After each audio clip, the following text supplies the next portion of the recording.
vamos a dar inicio a la 12ª Techne educativa.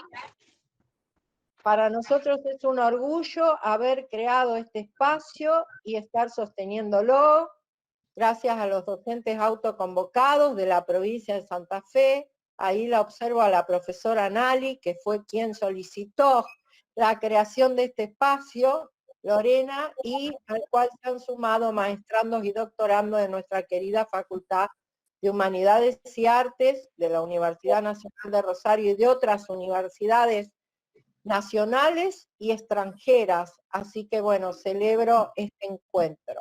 Como están ya todos los disertantes de hoy, el profesor doctor Gerardo Kahn, querido colega de la Universidad Nacional de Rosario, ex supervisor de educación superior de tantísimos años, colega nuestro, que le damos la bienvenida hoy a la Techne, que va a estar con nosotros para dialogar acerca de las tensiones que él está observando entre la teoría y la práctica en la educación presencial y en esta virtualización de la educación exacerbada, ¿no?, que ha venido prácticamente para quedarse. Así que bueno, Gerardo, bienvenido.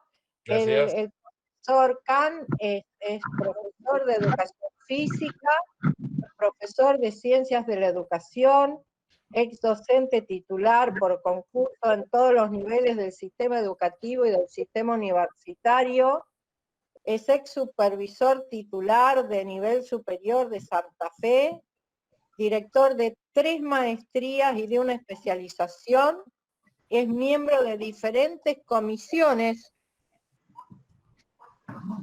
asesoras de grado y de posgrado y de comités editoriales de revistas indexadas, como es nuestra revista de la Escuela de Ciencias de la Educación, y es investigador categoría 1, doctor de la UNR, especialista en vinculación tecnológica.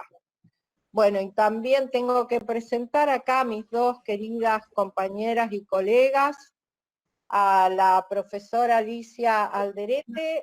Alicia es maestranda de Flaxo. Después nos vas a comentar qué maestría estás haciendo, muy interesante, que tiene que ver con políticas públicas. Por el otro lado, Alicia es profesora, jefa de trabajos prácticos del área de currículum de la cátedra de la profesora titular, la doctora Silvia Morelli. Alicia además es una especialista en currículum y didáctica. Ella ha aportado muchísimo en la elaboración del plan Vuelvo a Estudiar virtual. Alicia ha sido coordinadora de contenidos curriculares, ha formado docentes en el paradigma afectivo inclusivo y fundamentalmente en la perspectiva interdisciplinaria que tiene el plan Vuelvo a Estudiar virtual, entre tantas otras, digamos, antecedentes que Alicia tiene en su currículum. Del mismo modo presento a Mariana Kaktanavich, una queridísima, las dos fueron alumnas nuestras de Ciencias de la Educación, un orgullo para nosotros.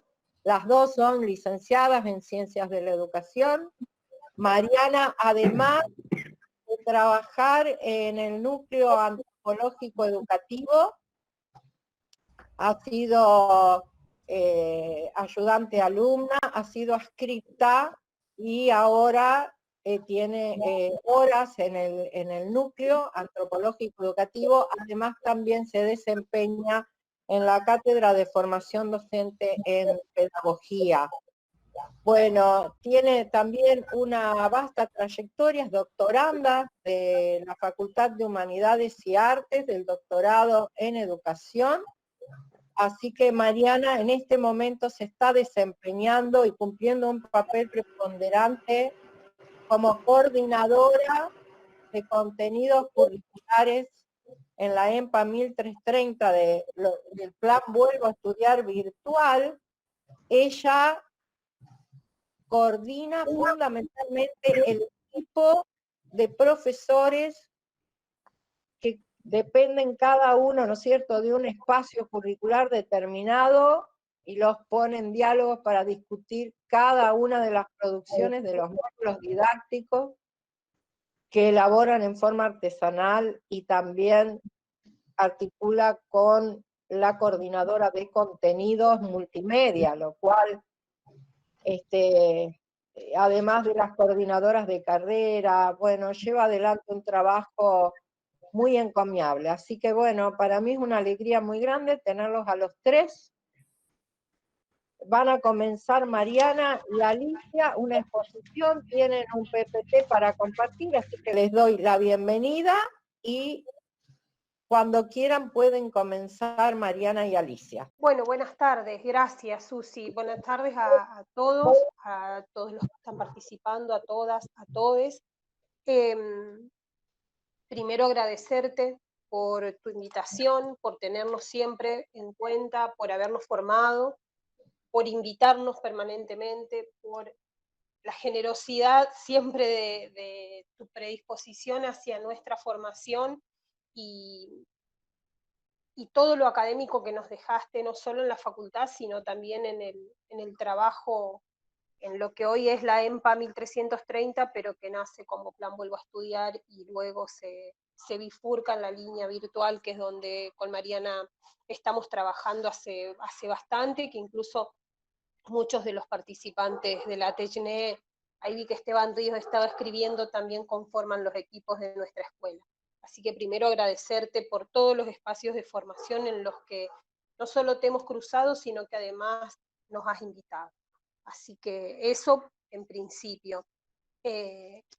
También quiero agradecerte y saludarte en público por el Día del Profesor, por el Día del Maestro, porque bueno, para nosotras sos, como te dije en un mensaje que te mandé, una gran maestra y una gran educadora, orientadora, acompañante de toda nuestra formación académica y laboral. Así que de nuevo agradecerte y saludarte. Así que bueno, vamos a empezar nosotros, creo que Marian va a estar abriendo el Power, así nosotros vamos a presentar los contenidos interdisciplinarios para la educación semipresencial de jóvenes y adultos. Vamos a estar dividiendo la presentación de alguna manera en un marco más general, y después Mariana va a ir específicamente al trabajo académico, teórico, conceptual y concreto que se realiza en la escuela. Así que yo primero voy a hacer el marco general de cómo nace un poco todo esto. Ahí me voy a fijar. Listo, ¿querés pasar, Mariana, a la segunda?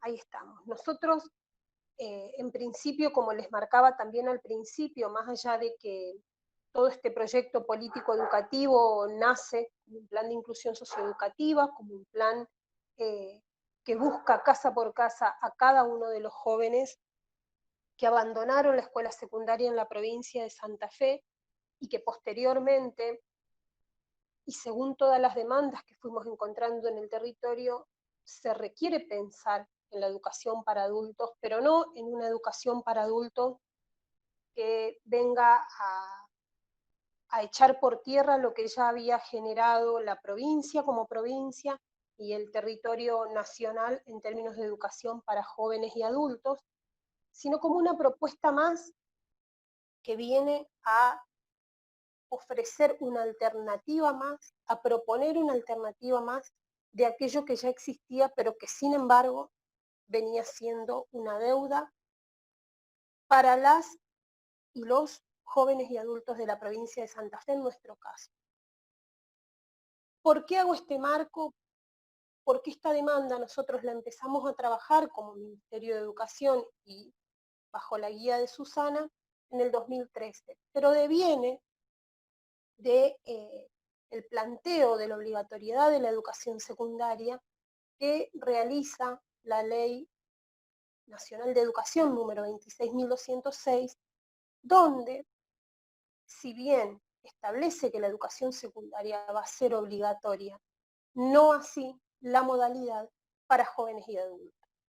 Entonces, esta definición política e ideológica, entendiendo que las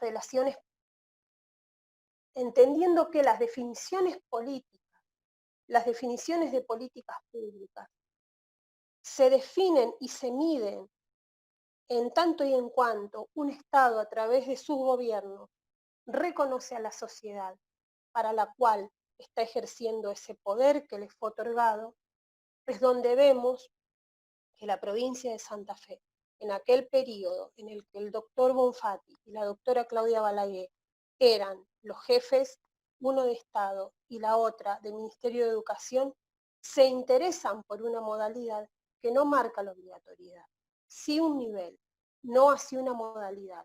Por eso quiero marcar esta importancia y este punto en cómo se definen las políticas educativas en la provincia de Santa Fe, al menos en el periodo en el que nosotros nos constituíamos como plan. ¿Para qué además marco esto? No solo para mostrar esta cuestión sobre la modalidad de jóvenes y adultos y que nos quede claro que no es obligatoria, sí el nivel de educación secundaria, sino además para ver que como escuela y como plan nos enmarcamos en las normativas vigentes y todo lo que legalmente corresponde al Consejo Federal de Educación, que es el organismo que nuclea a los ministerios de educación de cada una de las provincias, de los ministerios de educación de cada una de las provincias de nuestra Argentina. Allí también se hace referencia en el plan de estudios, que después Mariana lo va a trabajar un poquito mejor, a la resolución del Consejo Federal de Educación número 32 del 2007, que referencia al acuerdo marco de la educación a distancia para la educación primaria, secundaria y superior.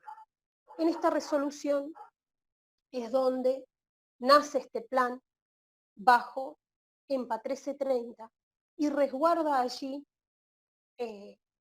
esta otra modalidad que también acompaña, que tiene que ver con la semipresencialidad, cuando se trata de obedecer al derecho a la educación, a la distribución del conocimiento como un bien público y a la llegada de ese conocimiento a todos y a todas los y las ciudadanas y ciudadanos que marca en uno de sus primeros artículos la ley también de Educación Nacional número 26.206.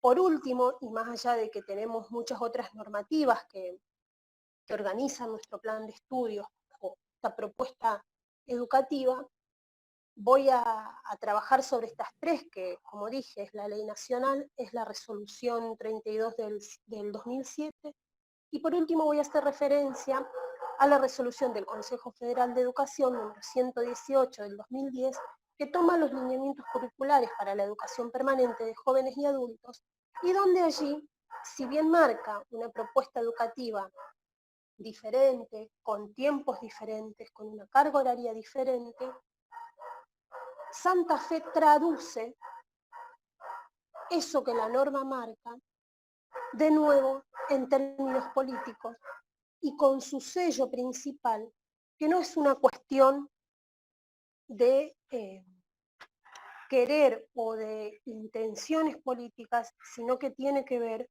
con cómo, y vuelvo al concepto de políticas educativas y políticas públicas, cómo un gobierno considera a la sociedad para la que está trabajando, para la que está gobernando. Haber entendido o haber traducido de esta manera la obligatoriedad de la educación secundaria, traducir una modalidad que no es obligatoria, pensar en la semipresencialidad, pensar en proyectos de acción sociocomunitaria, pensar en un formato modular, pensar a su vez en el sujeto complejo que estaba llegando a las instituciones educativas, que había sido desvinculado de su derecho a la educación. Esas son las traducciones que entiendo y entiende en realidad Alice Casimiro López, que es una autora brasilera, por traducciones de los diferentes niveles de diseño y desarrollo de las políticas curriculares. Comúnmente nosotros escuchamos mencionar que los organismos internacionales generan discursos sobre la educación y esos discursos calan profundo en las sociedades, principalmente en las sociedades latinoamericanas, que orientan lo que hay que hacer, que dicen lo que hay que hacer y que en algún gobierno nos han hecho creer que hemos caído en la escuela pública. Definir caer en la escuela pública o hacer circular ese discurso o definir que un Estado, a través de su gobierno provincial, se va a hacer cargo de la educación secundaria obligatoria y en este formato es una traducción que realiza el Ministerio de Educación de la provincia de Santa Fe allá por el 2015. Podía haber hecho esa interpretación y esa traducción de una forma diferente.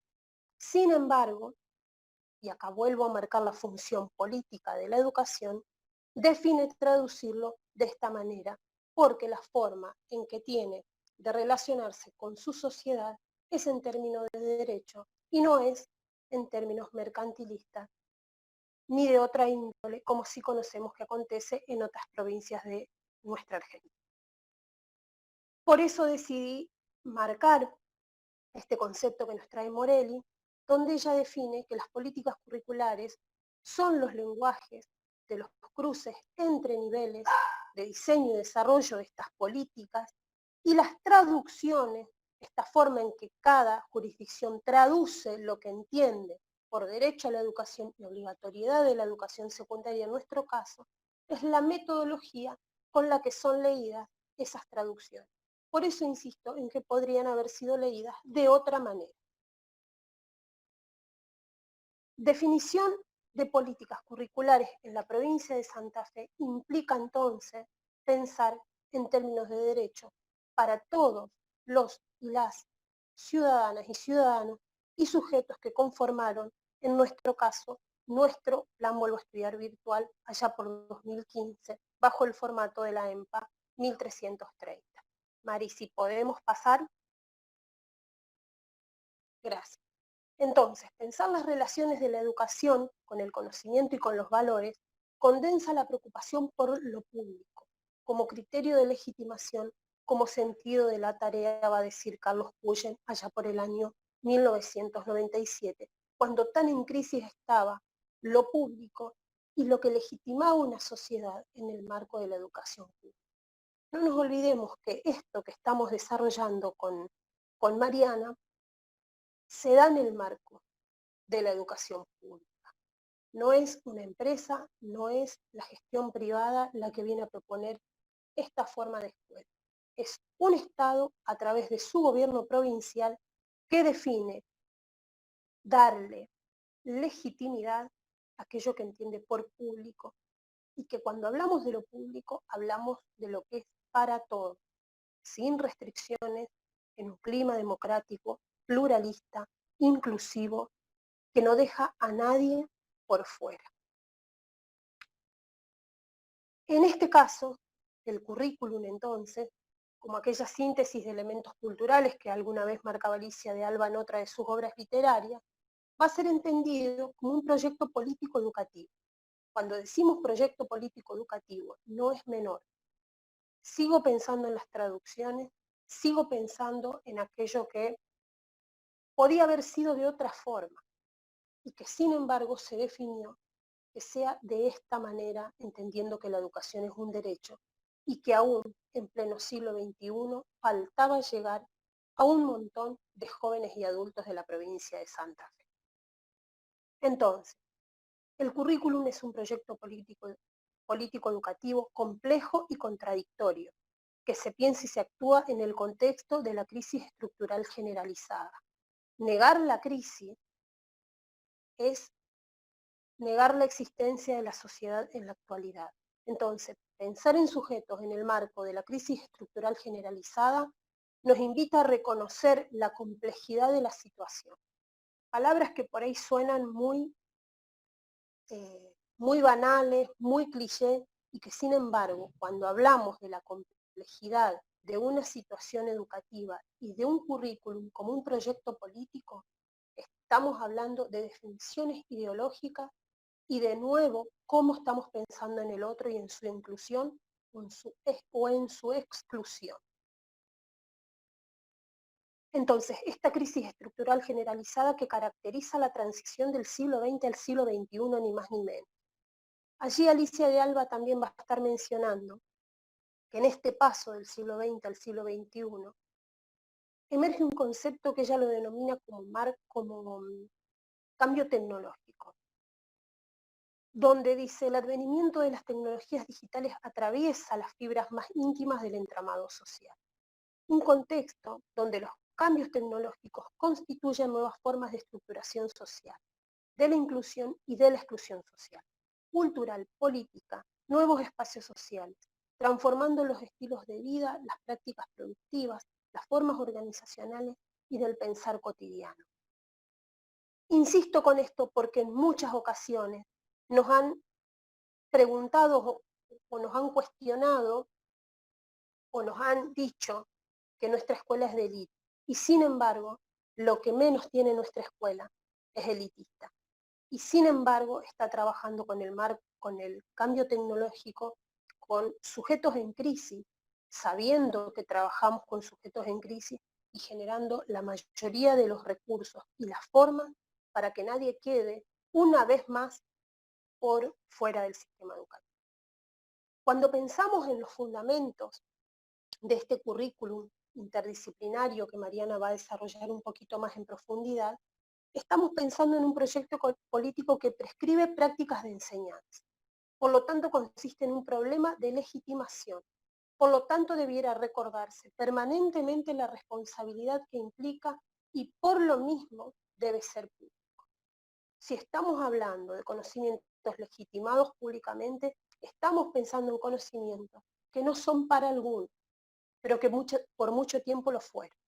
Entonces, cuando insisto en lo público que nos trae Cuyen y en los problemas de la legitimación, estamos pensando en algo que faltaba, que pertenecía a todos y que sin embargo no llegaba a todos.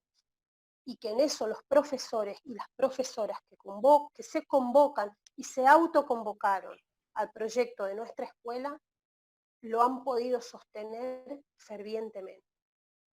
Otra cuestión con lo público, como aquello que es de todos, sin censuras ni exclusiones, sin restricciones, en un marco pluralista y democrático, donde podamos entrar todos, donde podamos permanecer todos, donde todos puedan enseñar y donde todos puedan aprender. La organización de esta malla curricular es una definición, en este sentido, política e ideológica. Porque como dije más adelante, Marisi, podemos pasar, está pensando en el sujeto complejo, en aquel sujeto que no ve la realidad parcializada, que no habita este mundo de manera parcializada. Estamos pensando en un sujeto que su vida es compleja, que sus saberes de la experiencia también lo son, que proviene de una crisis estructural generalizada, que ha nacido o se ha constituido como sujeto en el marco de una crisis estructural generalizada y que entonces, por lo tanto, de la misma manera percibe el mundo. En ese sentido, es que esta propuesta político-educativa va a estar pensando en una malla curricular interdisciplinaria. La organización interdisciplinaria de los contenidos implica entonces comprender a la institución escolar como una unidad de desarrollo curricular y no como un espacio enciclopedista que imparte conocimiento, que cada uno deja lo suyo, se retira y se va. Implica también reconocer que el sujeto es complejo y que los saberes cotidianos que construye también lo son. Creo que Mariana en algún momento va a estar recuperando esta construcción de los saberes de la experiencia y cómo eso se resignifica con los saberes educativos, con los contenidos escolares que vamos a estar diseñando y que fuimos trabajando en el transcurso de estos 5 años y repensando permanentemente. Implica asumir desde lo político y lo ideológico que las situaciones reales de existencia son complejas y contradictorias y que por lo tanto requieren un abordaje educativo en la misma sintonía. implica saber además que no todas las disciplinas escolares son integrables ante determinada problemática. Nuestro plan de estudios es una propuesta para la educación permanente de jóvenes y adultos de modalidad semipresencial, donde lo afectivo y lo inclusivo no pone en cuestión la calidad y la inclusión socioeducativa. Sabemos, y vuelvo a insistir en el concepto de traducción, que muchas provincias al día de hoy siguen pensando en la atención, inclusión, calidad, calidad o inclusión. Eso la provincia de Santa Fe, los y las profesoras de nuestra escuela, los y las profesoras de la provincia en general han asumido que no es más una atención, que no hay una jerarquía allí y que juntas pueden permanecer. Cuando hablamos de inclusión con calidad, estamos pensando en la educación en Santa Fe en el periodo hasta 2019, quisiera creer que esto puede continuar. Educación semipresencial, ¿estar presente o estar ausente? Otra de las críticas que nos han hecho también y que por suerte, más allá de todo el trabajo que hacen los tutores y las tutoras, los estudiantes han salido a defender esta propuesta, es la frialdad con la que se acusa o con la que se interpreta o malinterpreta que tiene la educación semipresencial o la educación a distancia. Sin embargo, estar presente o estar ausente no es una cuestión de pantalla, al menos no para nosotros. Es una cuestión de cercanía con nuestros estudiantes, más allá de la limitación que tiene una pantalla. Sabemos, y no debemos negar esta cuestión en educación, que muchas veces estamos en un salón de clases, en la educación presencial, y no estamos allí presentes, estamos siendo inclusivos y estamos reconociendo a nuestros estudiantes como sujetos de derecho. Entonces, a nosotros y a este proyecto político educativo, la pantalla no nos bloquea ni nos impide una relación inclusiva a través del conocimiento. Eso no nos debemos olvidar.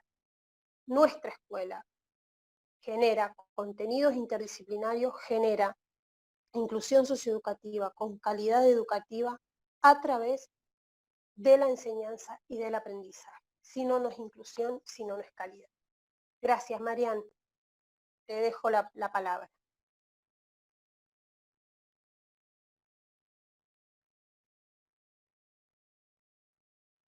Ahí hacemos el cambio, a ver si puedo. ¿Me ven bien? ¿Y me escuchan? Sí, perfecto, perfecto. Bueno, porque bueno, estoy acá con las dos compus, entonces tengo acá al niño también participando. Retomando un poco el planteo que viene haciendo Alicia, nos gustaría comentar un poco cómo se organiza en este marco normativo institucional nuestra escuela particularmente, ¿sí? Por eso voy a intentar hacerlo de forma resumida porque bueno, podemos estar horas y horas hablando de la organización de nuestra escuela en sí, pero queremos llegar al punto que es por lo cual Susi también nos invitó, que es en relación a de qué manera construimos, ¿no?, la interdisciplina y los contenidos específicamente de una escuela. Pero bueno, para ponerlos en marco, también es importante saber que nuestra escuela se organiza de forma modular, ¿sí?, en esta estructura semipresencial que Alicia comentaba. Se organizan 12 módulos interdisciplinarios que se dividen en dos ciclos. Por un lado, el ciclo de formación básica, que cuenta con 9 módulos, ¿sí? Cabe destacar que para ingresar a la escuela no se necesita ningún conocimiento previo sobre informática, sobre, digamos, las tecnologías, porque en el primer módulo, que es el que llamamos módulo 0 o introducción a la plataforma educativa, es en el cual nuestros estudiantes adquieren los primeros conocimientos en relación al uso de estas tecnologías. Entonces, en el ciclo de formación básica cursan estos 9 módulos y luego tienen un ciclo de formación orientada que consta de 3 módulos según la orientación que elijan. Normativamente tenemos 3 orientaciones: economía y administración, agro y ambiente y educación física, ¿sí? Las 3 orientaciones comparten un último módulo que es el módulo taller de investigación cual y cuantitativa, en el cual nuestros estudiantes hacen un recupero de toda esta práctica y toda esta teoría que fueron adquiriendo a lo largo de todos los módulos para poder pensar y reconstruir teóricamente también esos conocimientos que fueron poniendo en tensión con sus saberes propios de la experiencia, ¿no? Un poco también contarles que cada módulo se organiza a partir de una situación problemática. Perdón, estamos acá con algunas cuestiones técnicas, ahí va. Decía, cada módulo se organiza a partir de una situación problemática, ¿sí? Que es la que estructura el desarrollo interdisciplinar de los contenidos, y el módulo finaliza con un proyecto de acción sociocomunitario que los estudiantes van desarrollando a lo largo de los módulos, acompañados por el equipo de docentes tutores virtuales, y contamos también con docentes tutores territoriales que también acompañan las trayectorias de nuestros estudiantes a lo largo de los 3 años. Justamente el proyecto de acción tiene un anclaje territorial que lleva también la puesta en marcha de acciones concretas en el territorio que transforman no solo al estudiante que está llevando a cabo ese proyecto de acción, sino también la transformación de su comunidad, ¿no? Un poco voy a tratar de ir bastante rápido para poder llegar también a lo que nos convoca hoy. Acá, bueno, como les decía recién, el proyecto de acción, que es en realidad la forma de evaluación, ¿sí? Entendiendo la evaluación como un proceso y no en su forma de acreditación simplemente, sino poder entender la evaluación desde esta perspectiva, ¿sí? Consideramos que el proyecto de acción como una instancia evaluativa también y de formación es un conjunto de acciones que nuestros estudiantes llevan a la práctica en su territorio, pensadas a partir de la situación problemática, ¿no? Cada estudiante identifica de alguna manera la situación problemática que posee el módulo en su territorio, la contextualiza y a partir de allí planifica una serie de acciones que va a llevar concretamente en la realidad, ¿sí? Que tienen sustento teórico, por supuesto, en los contenidos de los módulos, ¿sí? Y se ponen en tensión justamente con los saberes propios de la experiencia que cada estudiante también pone a dialogar con los conocimientos que se le brindan en el módulo. Un poco para pensar también, y yendo también a la metida de la charla de hoy, es poder pensar de qué manera entendemos la interdisciplina, o de qué manera también pensamos toda la construcción modular, interdisciplinar, tanto de la situación problemática como el planteamiento del proyecto de acción sociocomunitario, así también como el acompañamiento de los docentes tutores en las trayectorias educativas de nuestros estudiantes, ¿no? Un poco yo sé que Susi ya esto lo desarrolló, por eso solamente lo voy a traer a colación para recordarlo simplemente y ponerlo en marco, ¿sí? Pensar en la interdisciplina, ya lo planteaba Piaget en ese sentido. No voy a leer la cita, pero esto nos lleva a pensar a cómo la realidad se nos presenta de una manera interdisciplinar, ¿no? Pensar cómo en la realidad no vemos las cosas fragmentadas, las problemáticas que nos atraviesan como sujetos sociales no están fragmentadas. Entonces, de esta manera, pensar una educación de forma fragmentada, una educación, se quiere, pensada solamente en compartimentos estancos, disciplinar, hace también que no podamos ver la realidad en su forma compleja, y por eso entendíamos también lo importante de pensar desde qué lugar nos paramos en la EMPAMIS 330 para pensar a la interdisciplina. Un poco voy a pasar ahí, ustedes, bueno, esto seguramente con Susi ya lo han visto, ¿no? Pensar la disciplina como esto que comprende un único objeto de estudio, ¿sí? Con únicas intenciones y procedimientos que tiene una dinámica propia. Es un propio objeto de estudio, una propia metodología de investigación. Poder pensar en cómo las relaciones interdisciplinares, las relaciones disciplinares se pueden dar de diferentes maneras, y por qué entendemos nosotros que la interdisciplina es la mejor manera de hacer este abordaje curricular en nuestra escuela, ¿no? Si pensamos la multidisciplina en esto de poder, ante un problema, cada disciplina hacer su aporte, nosotros no creemos que esta sea la mejor manera de hacer el abordaje.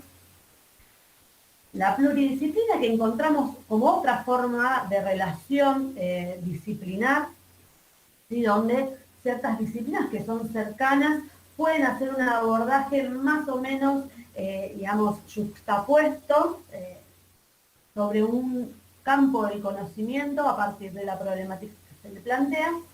Y ahí llegamos un poco a lo que nosotros entendemos como la manera, digamos, más acorde de abordar la realidad y las problemáticas sociales, que es a partir de la interdisciplina, donde cada disciplina pone a disposición también su propia forma de entender y de estudiar la realidad para de esa manera poder construir un abordaje mucho más amplio y mucho más, digamos, complejo de esa realidad y de esa situación problemática que se plantea en cada módulo.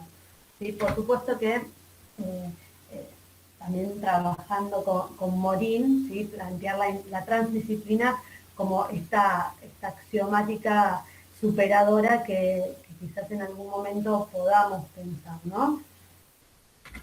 Para ir avanzando también, no detenerme demasiado en este planteamiento teórico, pensábamos en qué cuestiones tenemos que tener en cuenta a la hora de trabajar de forma interdisciplinar. Como decía antes, la interdisciplina siempre requiere una disponibilidad. Y creemos que no es posible una interdisciplina si cada disciplina no pone a dialogar también, no se pone con esa disposición ante el abordaje de una situación problemática. Por supuesto que cada disciplina tiene que tener un corpus teórico, manejo de ese corpus teórico y los aspectos metodológicos propios para poder ponerlos a disposición. Por eso, como bien decía antes Alicia también, en este diálogo que se realiza en el equipo de docentes que participan en la construcción de cada módulo, hay un manejo específico, ¿sí? Experto, aquella disciplina que va a poner en diálogo. Y esto también tiene que ver con la disponibilidad interdisciplinar. Cada disciplina no va a repetir de forma estanca aquello que su disciplina pone a disposición. ¿Sí? La idea es poder llegar a una propuesta superadora y por eso pensamos también en el trabajo interdisciplinar de forma cooperativa, colectiva, y no cada uno desde su lugar, sino de forma colectiva. Acá la citamos a la querida Susi, que plantea que la interdisciplinariedad tiene que ver con la mirada, con esa perspectiva, con la disponibilidad colaborativa, con el poder resolver problemas conjuntamente con saberes que provienen de distintos campos disciplinares y que estos se pongan en juego permanentemente mediante la disponibilidad dialógica y de reflexión crítica. En ese sentido, creemos sumamente importante que el trabajo sea colectivo.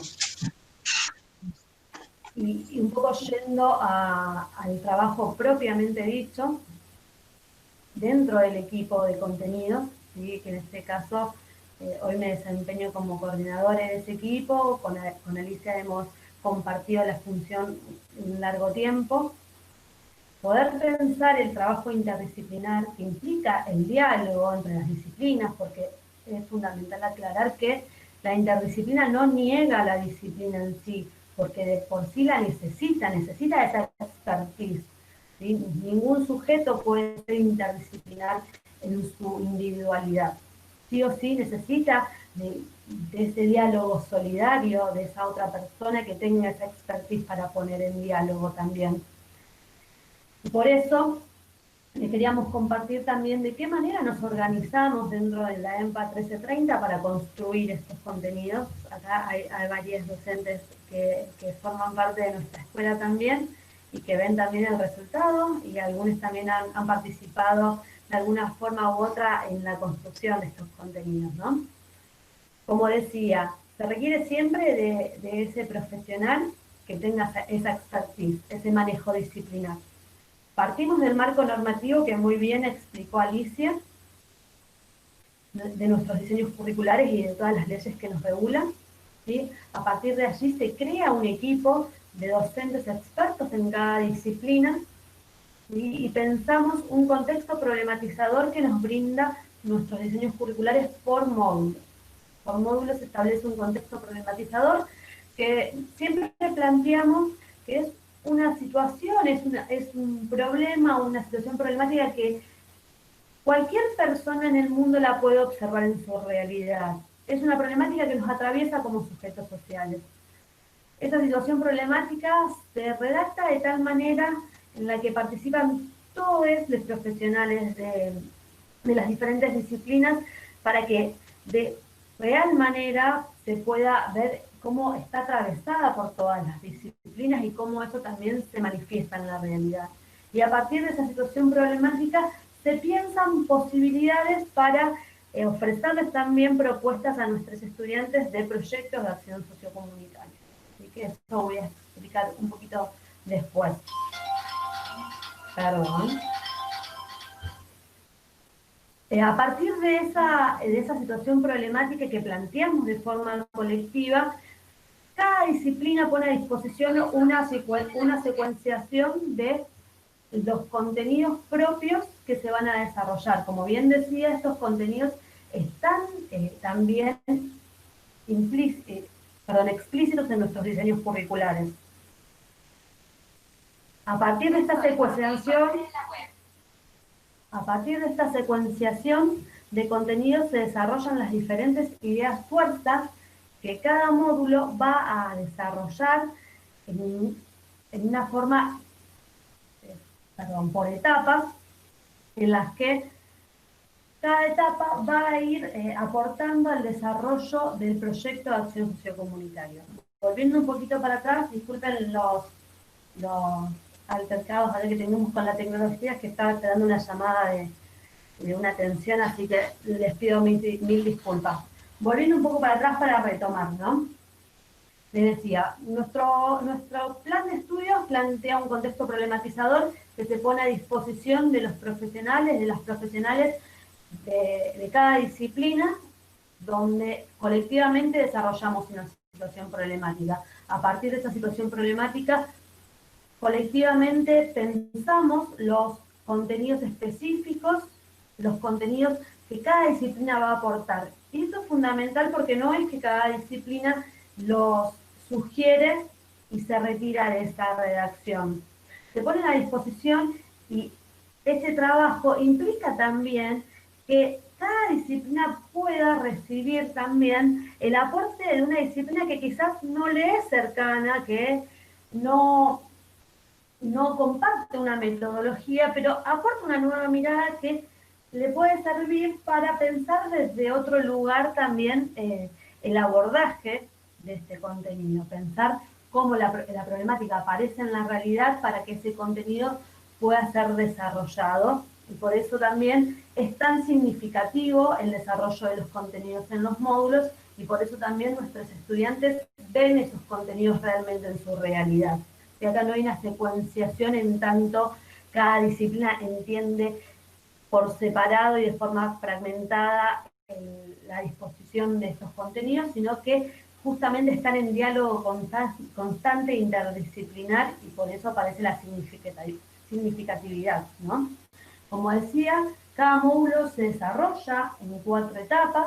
En cada una de estas etapas, el eje primordial está en la situación problemática. Desde el inicio hasta el final se puede identificar la situación problemática y cada etapa va justamente aportando de alguna manera al abordaje de este proyecto de acción. Luego de tener todo el conocimiento, digamos, todos los contenidos desarrollados, aparece el planteamiento de las actividades, ¿sí? De esta manera nosotros entendemos que las actividades no están ligadas únicamente al contenido, sino que sirven de alguna manera a nuestros estudiantes para la realización de su proyecto de acción. De esta manera entendemos que no hay una acreditación, ¿sí? Y un dar cuenta solamente del contenido leído, sino justamente de una significatividad de esa actividad, de un aporte en algún sentido para nuestros estudiantes.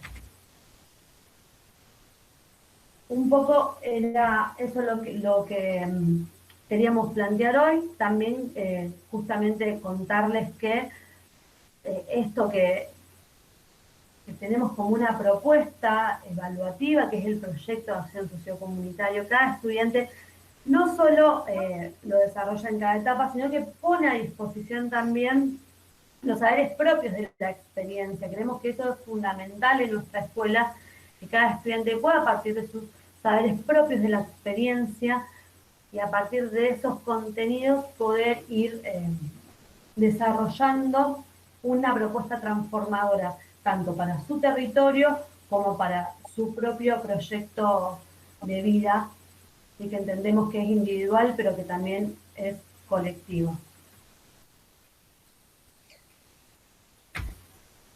Bueno, Mariana, muchísimas gracias. Les agradecemos a las dos la intervención. Me parece que es muy importante esto que venían planteando Mariana y Alicia,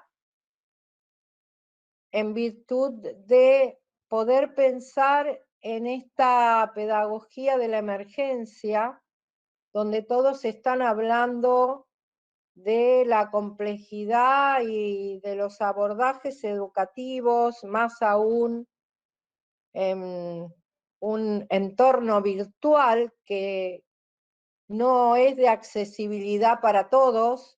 Y entonces, bueno, viene acá el planteo que nos va a desarrollar hoy el doctor Gerardo Kahn acerca de esas tensiones que se suscitan entre las teorías y las prácticas, no solo en la presencialidad, sino cómo se ha ido trasladando esta problemática de la presencialidad a la virtualización de un modo a veces tipo calcado que viene perjudicando estas prácticas, donde, bueno, por eso hemos habilitado estas TechNet para poder entre todos ir pensando en esta escuela que viene, ¿no? E ir recapitulando las experiencias que consideramos valiosas, que aportan a esta realidad altamente complejizada y que, bueno, el doctor seguramente nos va a traer algunos aportes muy interesantes desde su expertise, ¿no? Profesional. Así que, Gerardo, te escuchamos. Bueno, muchas gracias, pero no sé si tanto como vos decís. Simplemente permítanme compartir algunas reflexiones sobre esta situación.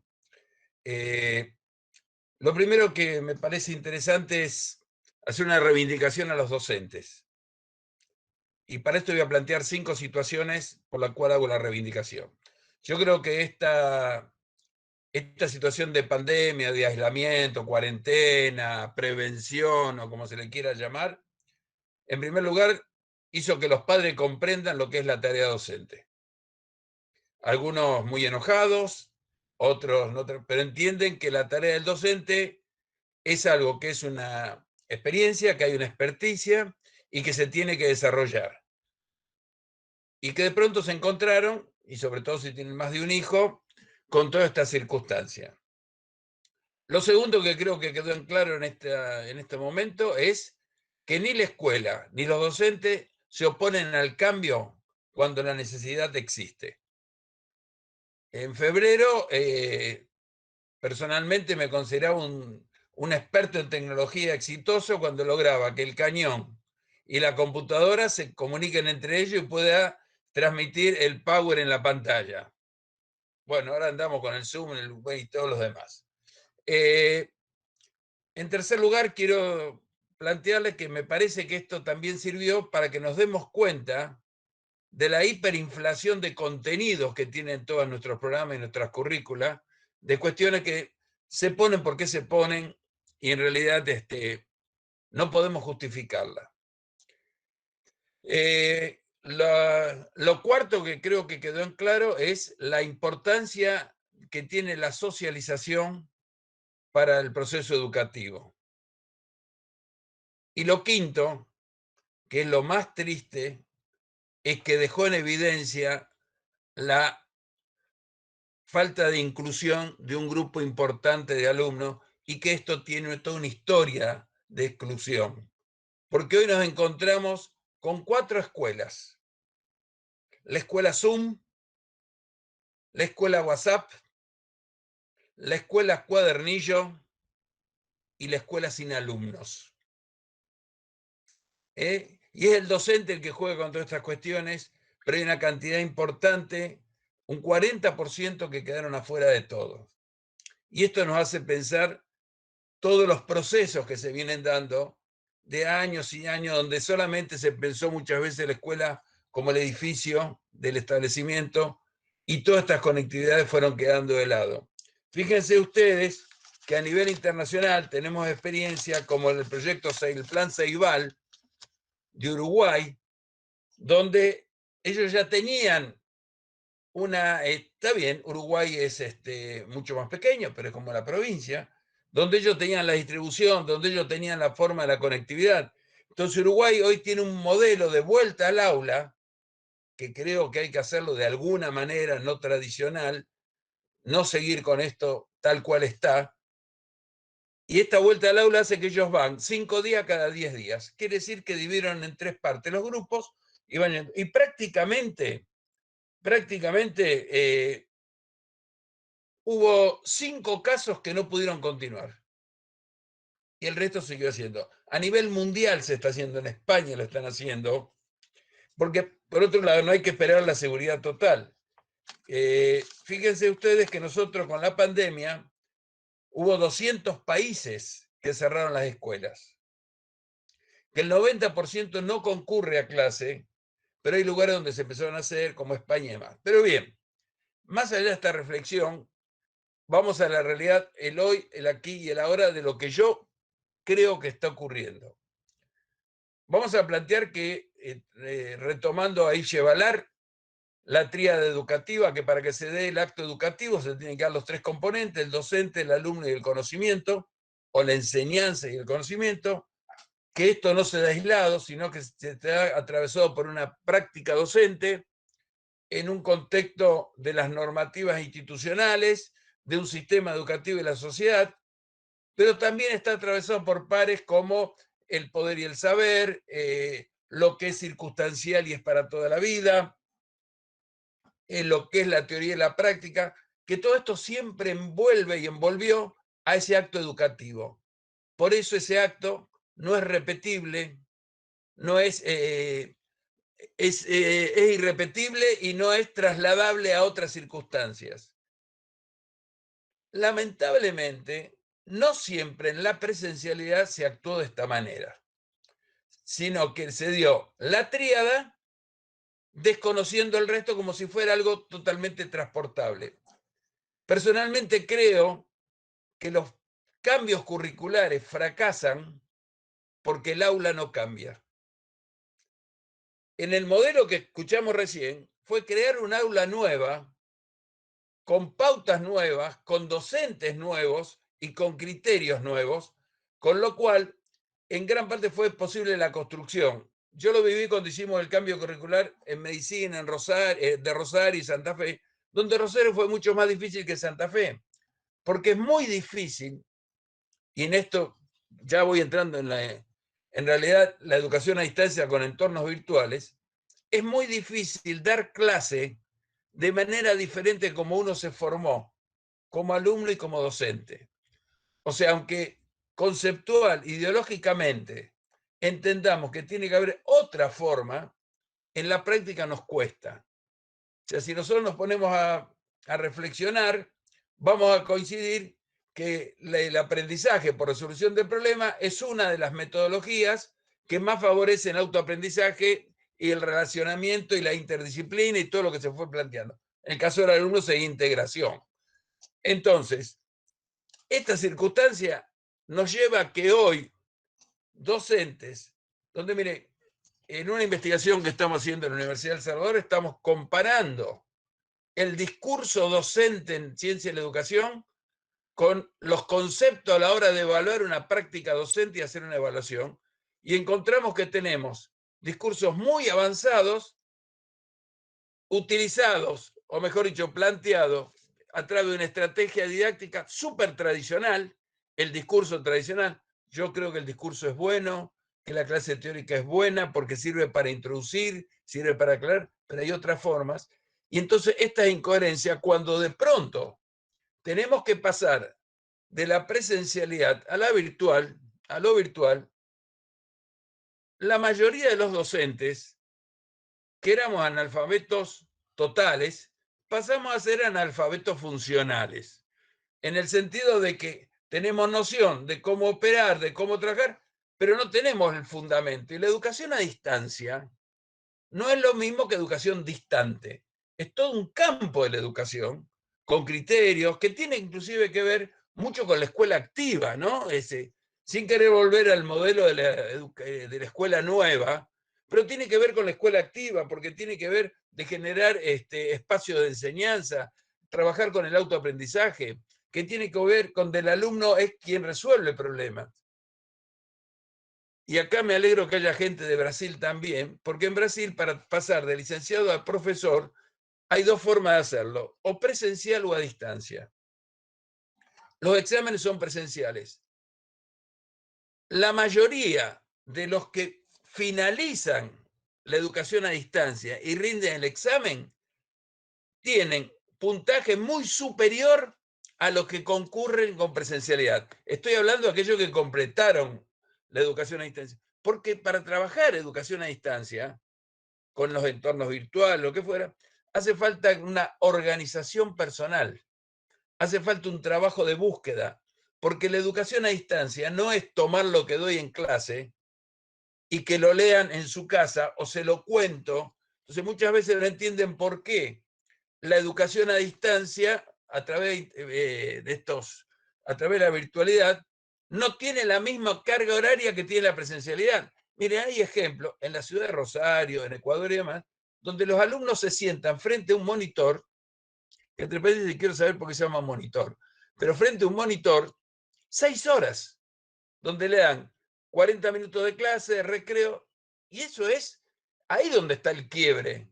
Pensar que se puede hacer todo a distancia. Miren, en el año 84 se discutía si era informática en educación o educación para la informática. Y hoy parecería que volvimos a eso, que ponernos frente a una pantalla, hacer un Zoom con los alumnos, es lo mismo que dar clase o utilizar el medio virtual.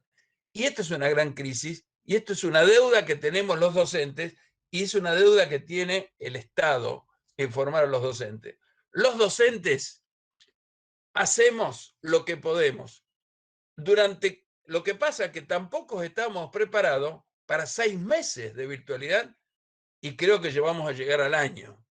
Digamos, entonces, en los primeros tiempos no existía el reloj, no existía el almanaque.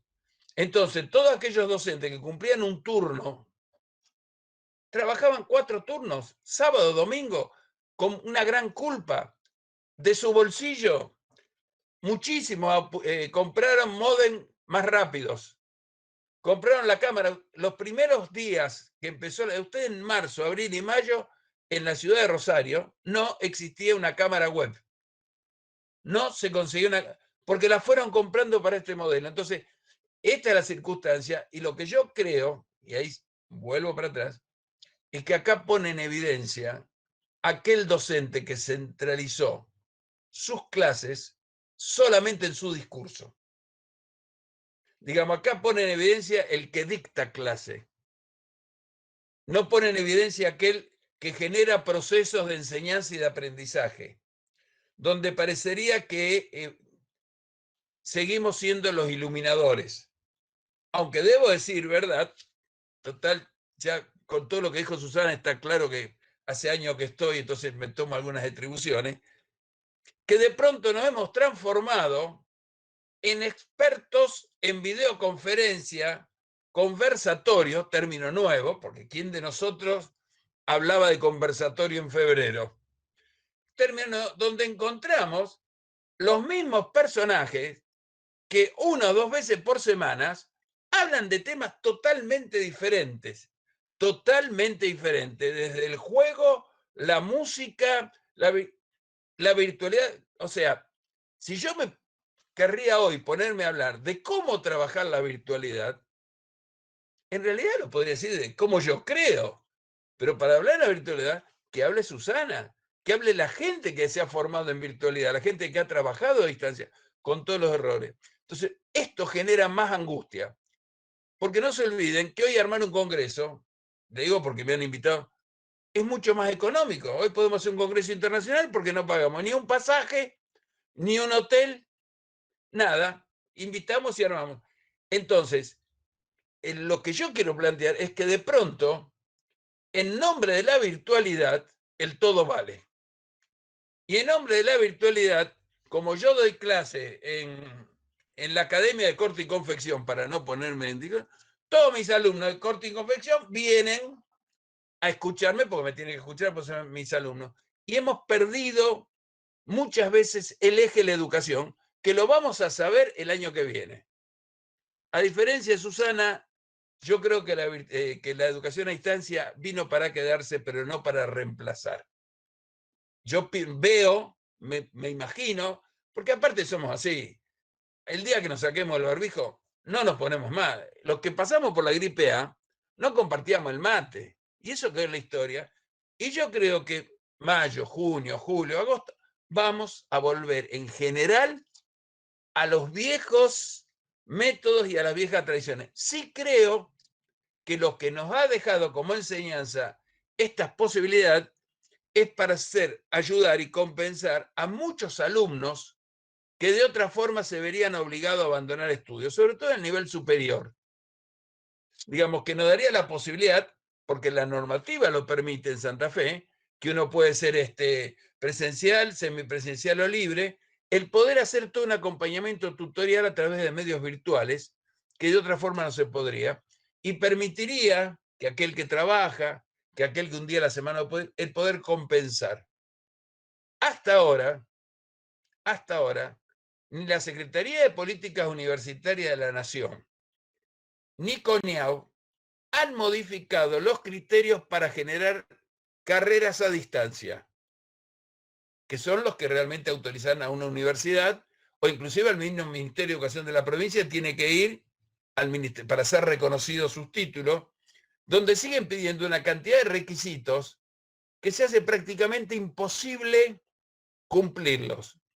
Esto creo que nos va a obligar a que nosotros vamos a tener que trabajar más en el campo de lo no formal que en lo formal con títulos que acrediten. La atención está. Hay una cantidad también muy importante de docentes que no están trabajando en la virtualidad. Digamos que cumplen, que no cumplen, pero también hay experiencias hermosas, hay experiencias donde por primera vez, y ahí rescato yo mi origen de la educación física, se han juntado el docente de educación física con la maestra de grado y han generado actividades hermosas, sobre todo en el nivel inicial y primario.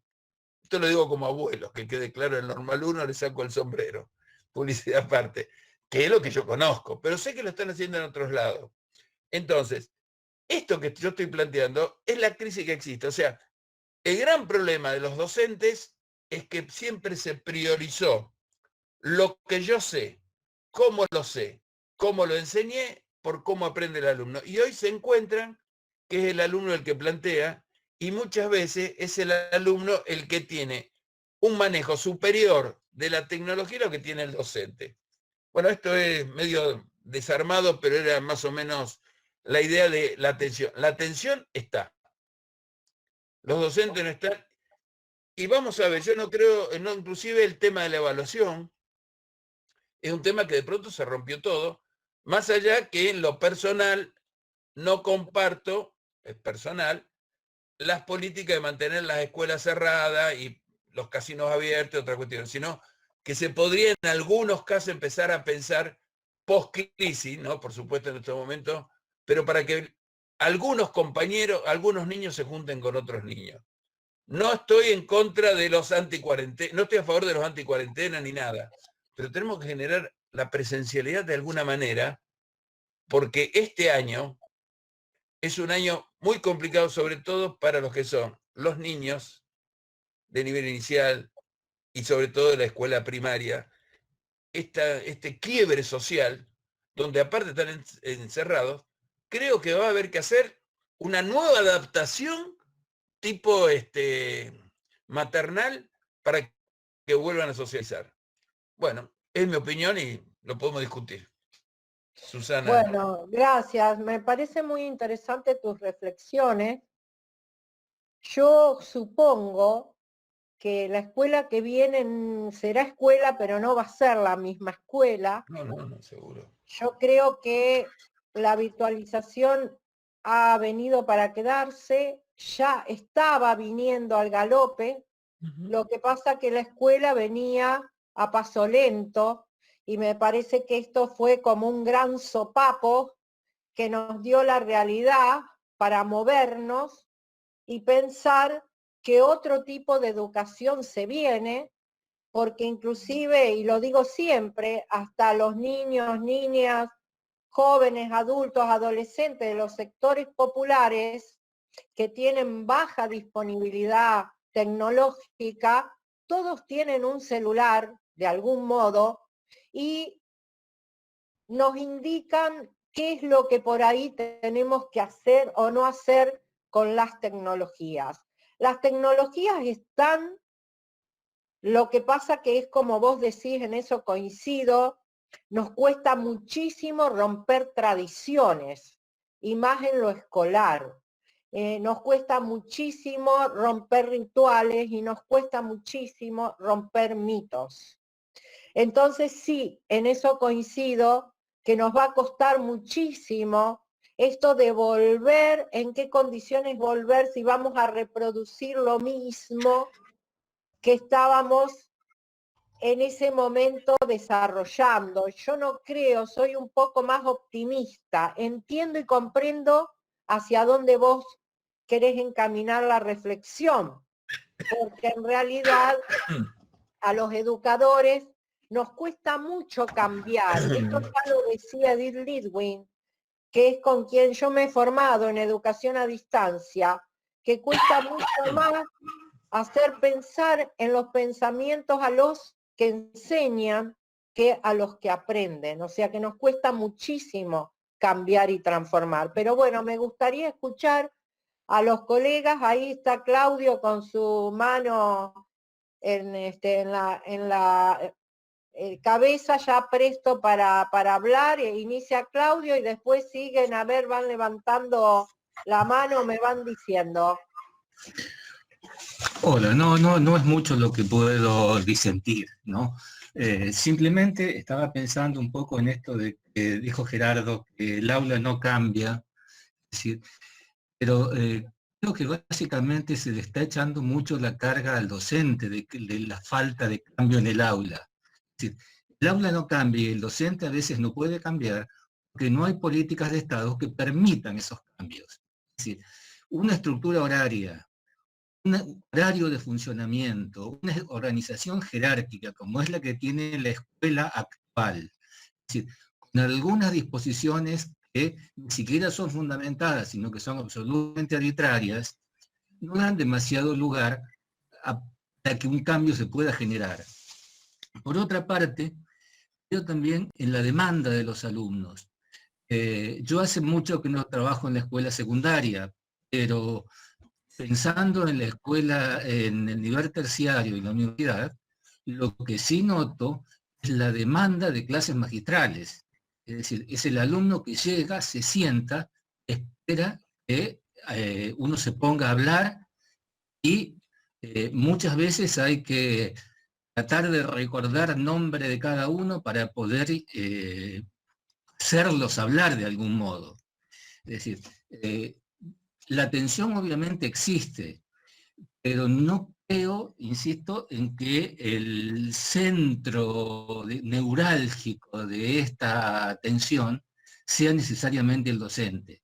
Es decir, está el Estado con sus políticas, está probablemente lo que sean las historias biográficas de cada uno de los alumnos que están esperando ese tipo de cuestiones, es decir, y el docente que, sí, obviamente, hay un montón de docentes que se sienten mucho más cómodos no siendo interpelados.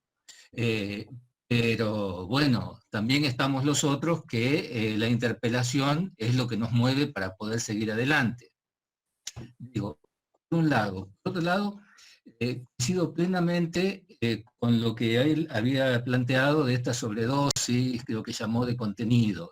Es decir, lamentablemente sí, hay una sobredosis de contenidos, pero también hay una distancia entre, yo diría hasta una distancia epistemológica entre ciertos docentes y el contenido. Es decir, lo que vengo peleando hace muchísimos años ya, es decir, es pidiendo por favor que el docente se pregunte antes de ingresar a un aula, ¿por qué va a dar lo que da?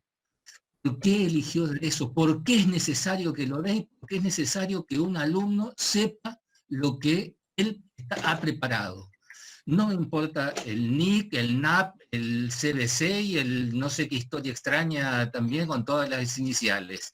Es decir, tener noción de una demanda, pero de una demanda real. Esto que hablaban las chicas de trabajar a partir de problemáticas, creo que la primera problemática que un docente debe hacerse es ¿para qué estoy dando lo que doy y por qué lo tengo que dar? Es decir, simplemente Sí, eso. No sé, Susana, si se responde, cómo es la dinámica. Yo quiero dos muy breves, prometo ser. Mira, yo coincido totalmente con vos. O sea, el hecho que yo puse como eje el docente, porque el tema era la práctica docente. Evidentemente tiene que ver con las instituciones y demás. Yo planteaba que esto, porque vamos a hacer el cambio, pero con los mismos docentes que están ahora. Y Lógico. Nosotros pensamos en el año que viene, pero es el mismo docente que está hoy aquí y ahora, esta precariedad, donde a lo mejor por mi información, yo empezaría por cambiar la currícula o la mirada de la formación docente en un profesorado. totalmente de Cambiaría acuerdo. por Totalmente de plantear acuerdo. una forma de la gestión, dejando de lado los papeles y paseando mucho más una gestión en la comunicación interna de la provincia de Hortelea, donde Santa Fe, y a pesar de que puedo tener alguna diferencia con quienes lo implementaron, Santa Fe con el SAR y el SIGAE es fantástico, porque puede tener un conocimiento total de lo que pasa en la provincia. Ahora bien, lo que yo hablaba, decía que no hay cambio curricular si el docente no cambia en el aula. ¿A qué me refiero? Que los docentes, lo que hacemos, es decir, lo que yo siempre doy, ¿cómo lo tengo que dar ahora? Y no preguntarme, ¿ahora qué tengo que dar? De esto que yo, si tuviera para dar. Entonces, coincido con entonces ahí voy a tener el significado de lo que estoy haciendo. Y al menos, si para el docente no es significativo lo que enseña, ¿cómo va a ser para el alumno? Lógico. Elemental. Sí, Laura, Sí, sí. gracias, Gerardo. Laura, sí. Sí, gracias. Bueno, Gerardo, un placer escucharte. Bien, nivel secundario es preocupante de la manera que está estructurado el nivel secundario.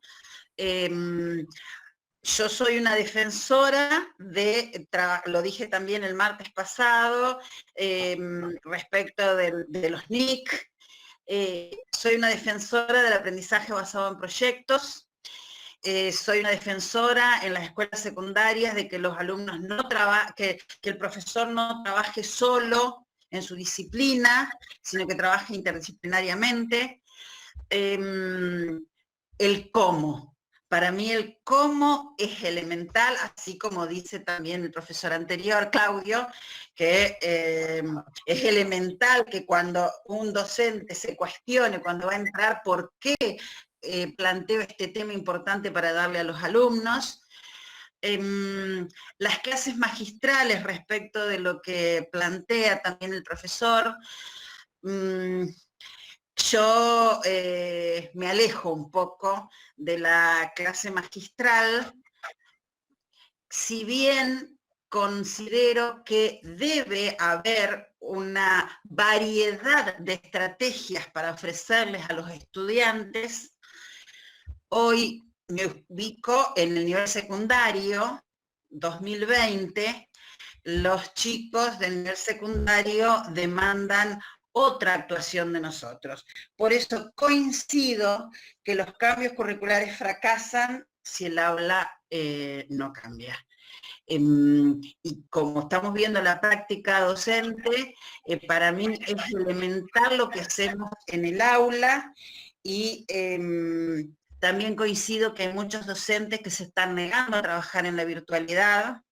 Soy muy esperanzada, como dice Susana, respecto del futuro. Espero que así se dé en cuanto a que vamos a seguir. Hay mucha gente que se puso a estudiar, a practicar, a estudiar, a usar las nuevas tecnologías para poder aplicarla y llevarla a los alumnos, especialmente del nivel secundario. Yo hablo más desde ese nivel. Y el que ya aprendió a usar las nuevas tecnologías, la va a seguir aplicando. El otro se niega todavía hoy y está esperando desesperadamente que volvamos a la presencialidad para volver a su estilo tradicional. Pero bueno, eso quería...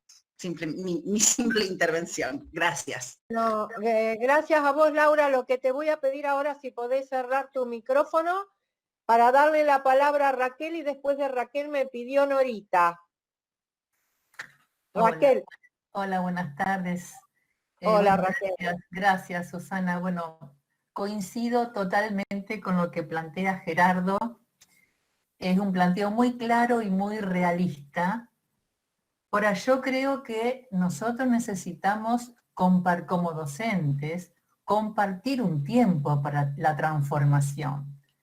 Estamos haciendo cambios importantes. En 15 días salimos corriendo, que el Zoom, que la cámara, que qué sé yo, pero basado en el voluntarismo. Entonces, eso da lugar a que no pase justamente por el ejercicio de las prácticas docentes en cuanto a los niveles de formación que necesitamos.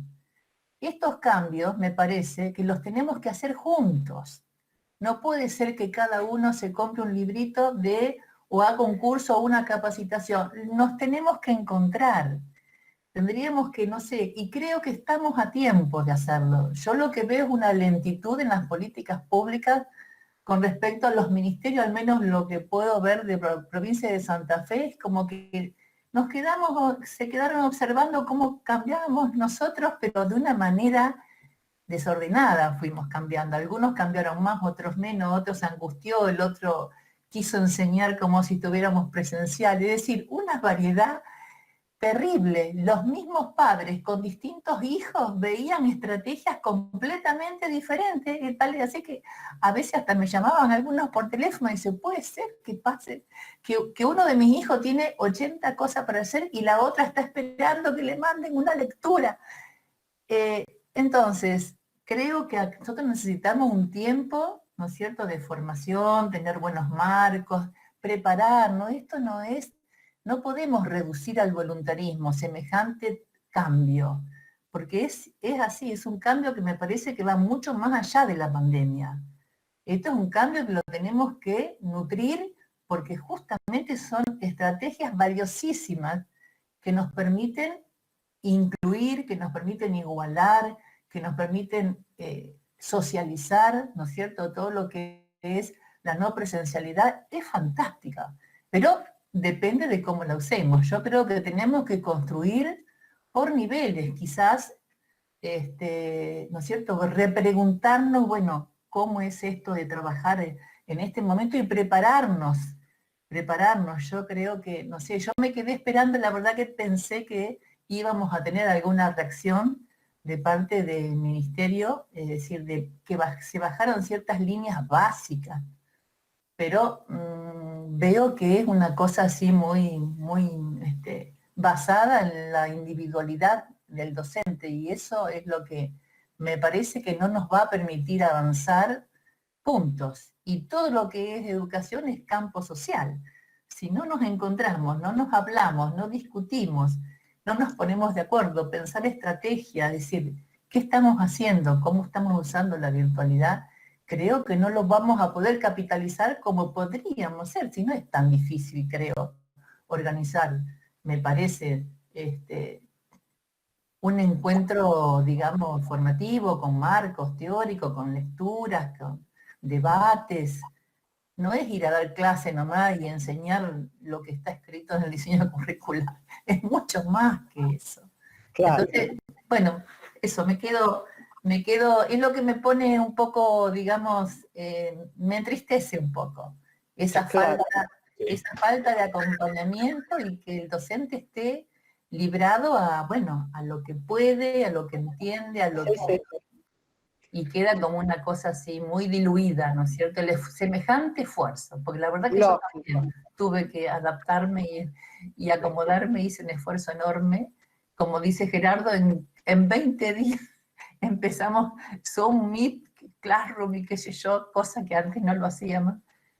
Pero me parece que esto hay que capitalizarlo mucho mejor, ¿no? Eso, me parece que hace falta Sí. tiempo Sí. compartido. Sí, sí, sí, seguro, eso seguro, pero bueno, perdón, volvemos siempre a lo mismo, ¿no? Y acá lo está poniendo Lorena y bueno, muchas colegas, muchas que trabajan en el nivel primario, que hay una falta absoluta de organización a través de fijar agenda desde los gestores de las políticas públicas, ¿no? Nora, me había pedido la palabra Si yo Nora me Reina. permití una pequeña intervención, ya que... Sí, sí, No, sí, sí, cómo no, que coincido con Raquel. La virtualidad es un instrumento. por supuesto.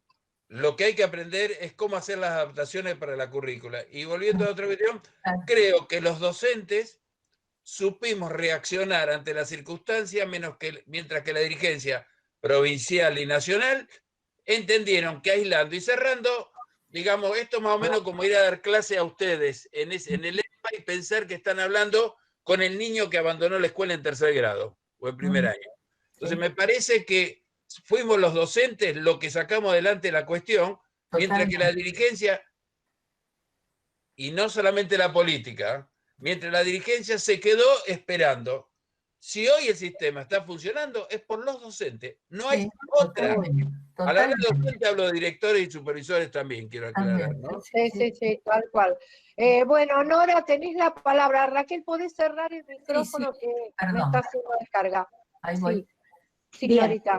como siempre es sintético, pero efectivamente coincido plenamente con las tensiones que planteaba Gerardo, que planteaba Raquel, y creo, Susana, que pudimos visualizar acá dos cuestiones importantes que tienen que ver con el tema que rondó, que es el de las políticas públicas.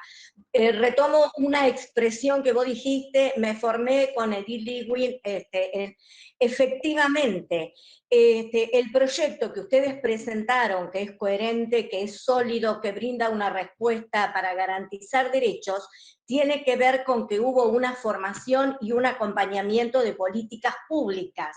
Entonces, es un ejemplo sumamente valioso, pero que se dio en un contexto con estas condiciones. Hoy lo que no se garantizan son las condiciones para este acompañamiento.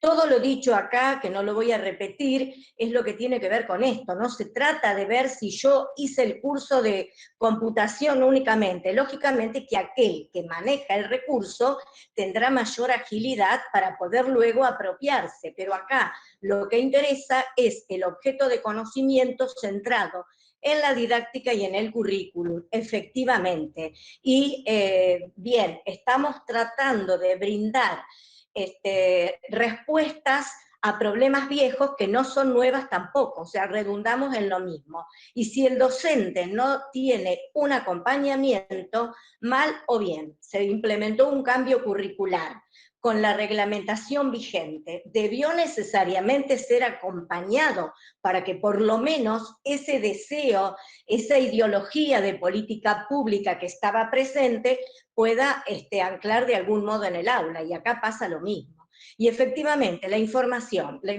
es muchísima, pero pregunto, ¿tenemos capacidad para seleccionar esta información y efectivamente transformarla luego en conocimiento y ver cómo seleccionamos aquella cuestión que le va a interesar al estudiante y que realmente se constituya en un deseo?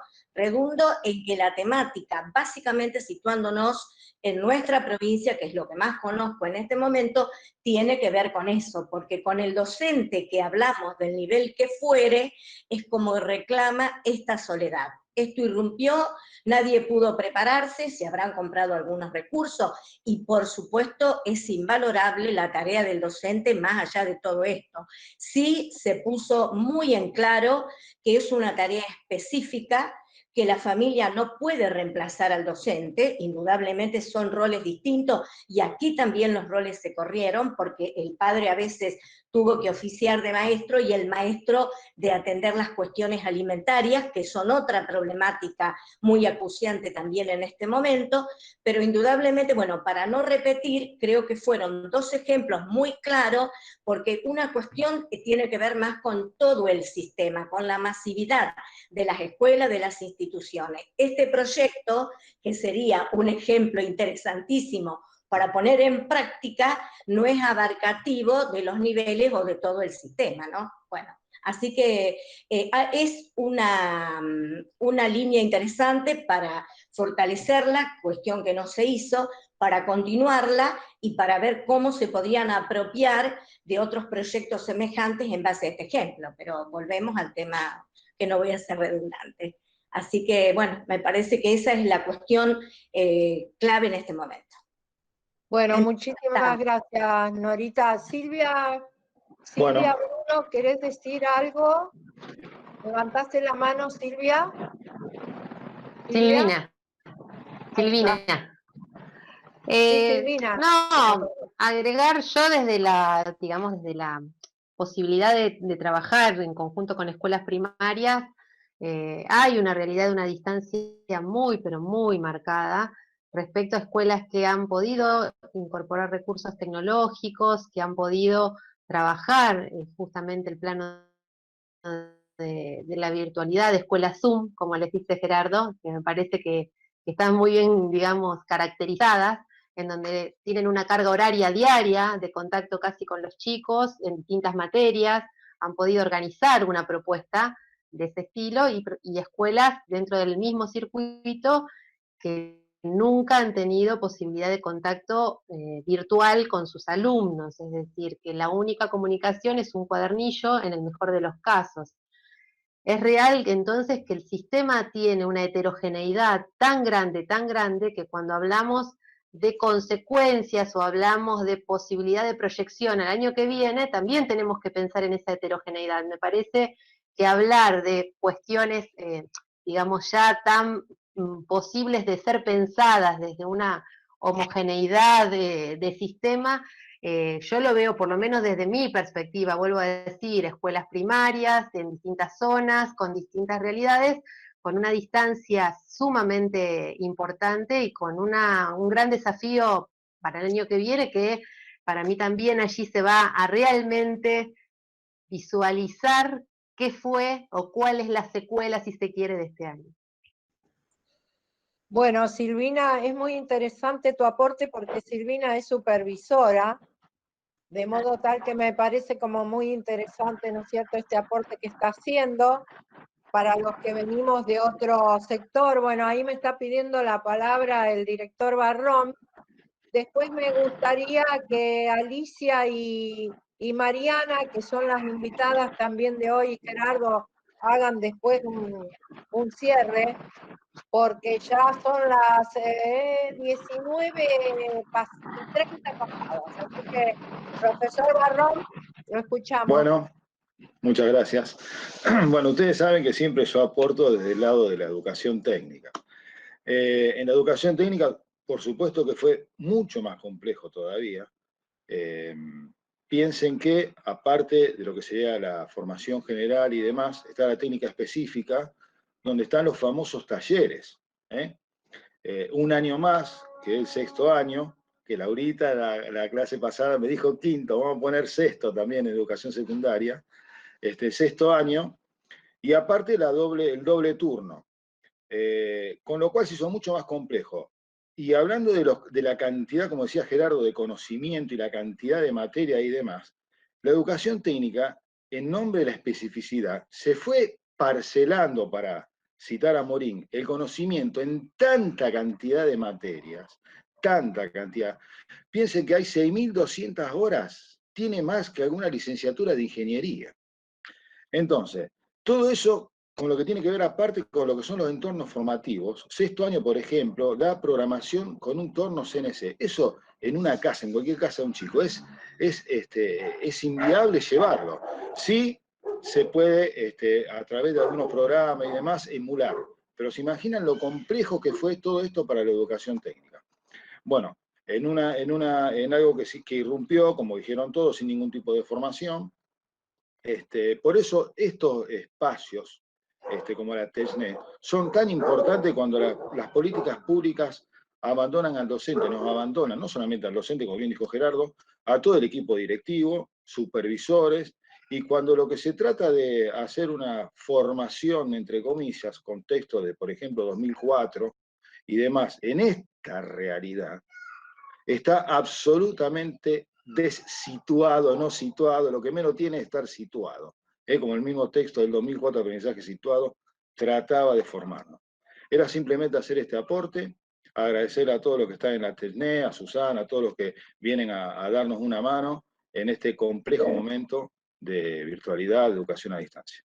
Nada más. No, gracias a vos, Roberto, también. Roberto está siempre todos los martes en la TECNET. Ahí, no sé, Marisa de Brasil. Marisa, ¿cómo anduvieron esta semana en Brasil? Prende tu micrófono. Ahí está. ¿Lo conoces al doctor Gerardo? Porque ha sido tu profesor. Maestro. Sí, la situación acá en Brasil está muy difícil porque nosotros vamos a volver a ministrar clases presenciales en el próximo mes, en octubre. Pero la virtualidad es una cosa que no podemos volver más. Es muy bueno, pero no es bueno la pandemia, pero la situación en que hay la posibilidad del maestro poder ministrar la clase por la virtualidad, hay una gran expansión para los alumnos. Esto es muy bueno porque los alumnos dejaron de WhatsApp y Facebook y las comunidades para que ellos puedan estudiar más. Gracias a vos. Bueno, Marisa, muchísimas gracias siempre con tus aportes. Está Roxana de Uruguay, que hizo un comentario en el chat. No sé, Roxana, por dónde andas, si quieres aportar con el micrófono, si no, bueno, vamos a ir cerrando. No, buenas tardes, Hola. Susana. ¿Qué tal, Roxana? ¿Cómo andas? Yo trabajo y llego un poquito más tarde. ¿Cómo está, Gerardo? Con el mate que no falte, el mate. Sí. Yo los escucho a ustedes y la realidad nuestra es de alguna manera un poquito diferente. Si bien la situación impactó en los colectivos, nosotros teníamos una gran fortaleza que era el Plan Ceibal, donde recuerden que nosotros tenemos ya desde el año 2008 un sistema por el cual cada niño tiene su equipo. Y de alguna manera los docentes estaban fortalecidos en el uso de la herramienta digital. Y por otra parte, más de 400 escuelas del país y otro tanto liceos son parte de lo que se denomina Red Global de Aprendizaje, en donde el apalancamiento digital fue altamente sostenido. Entonces, si bien fue impactante el acontecimiento, como que rápidamente el cuerpo se acomodó a la situación y en general no hay altos números de niños desapegados del sistema. Simplemente contarles eso. que en nuestro país, de alguna manera, Plan Ceibal había marcado un rumbo muy interesante, que bueno, que aquel que no se había unido lo tuvo que hacer, pero la herramienta estaba. Contarles esa experiencia. Sí, bueno, muchísimas gracias, Roxana. Nosotros tenemos data permanente a través de Gladys Marchicio y de Richard Ferreira, que son colegas del doctorado, Gerardo. Casualmente hoy nos estuvieron escribiendo, intercambiando, así que nos van poniendo al tanto de los avatares en Uruguay. Sabíamos esto como condición positiva, pero también sabemos que están atravesando algunas situaciones en términos de política educativa bastante complejas, ¿no? Donde está aceleradamente ahí el tema de la meritocracia, ¿no? Aplicándose a la carrera docente y están como muy enojados, ofreciendo resistencia. Estamos al tanto de esta situación, así que bueno, fuerza, compañeros uruguayos. Bueno, Alicia, te veo ahí. Si querés ir cerrando, gracias por estar. Gracias, Susi, gracias por la invitación, gracias por invitarnos siempre, por acompañarnos, como dije al principio, con toda la formación que vos nos diste y nos seguís dando, y gracias por invitarnos a compartir todo lo que armamos como proyecto político educativo allá por 2013 y después en 2015 con la propuesta virtual. Así que solamente eso, agradecerte y agradecerles a todos la escucha permanente.